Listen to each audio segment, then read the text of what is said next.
Maulid itu ulang tahun. Bukan. Bukan ulang tahun maulid itu. Bukan ulang tahun, bukan peringatan ulang tahun maulid itu. Ingat baik-baik. Kalau pakai peringatan itu pakai Id.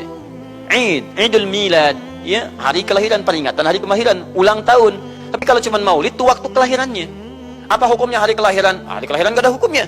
Yang melekat hukum itu bagaimana menyikapi hari kelahiran itu. Itu poinnya. Paham ya? Ketika ada perbuatan melekat kepadanya, maka di situ ada hukum. Maulud itu bayinya berarti nabinya. Apa hukum maulud? Apa hukumnya nabi? Nabi yang lain gak ada hukumnya. Jadi kalau Anda menolak maulud dengan pengertian seperti ini, maka Anda keluar dari Islam.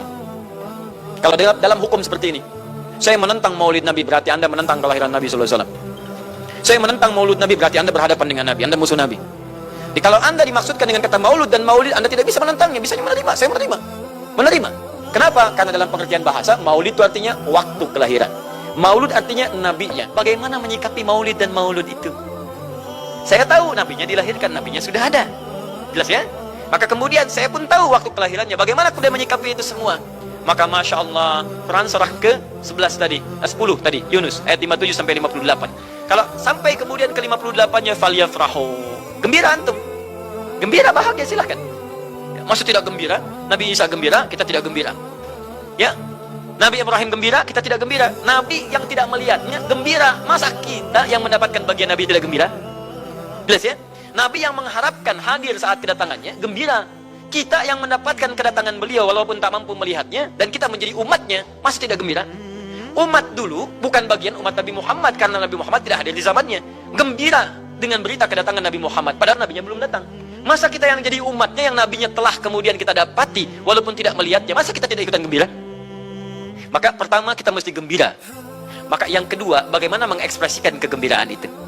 Maka contoh-contoh dari Nabi Sallallahu Alaihi Wasallam, bagaimana mengekspresikan kegembiraan dengan Nabi Sallallahu Alaihi Wasallam itu, pertama Nabi sendiri menyikapi hari kelahirannya dengan berpuasa di hari Senin. Jelas ya?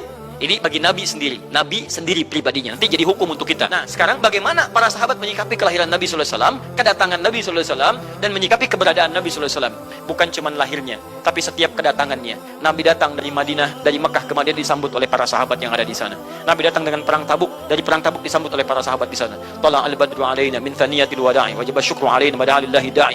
Masya Allah, disambut dengan madid. Bukti kesenangan mereka kepada Nabi Sallallahu Alaihi Wasallam. Ada yang memuji Nabi Sallallahu Alaihi Wasallam seperti Hasan bin Thabit, buat puisi-puisi memuji Nabi. Seperti Zuhair bin Abi Salma, tadinya musuh Nabi, begitu masuk Islam memuji Nabi Sallallahu Alaihi Wasallam.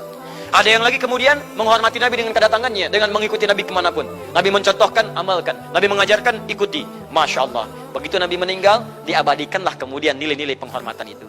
Ada yang menulis sejarah tentang Nabi.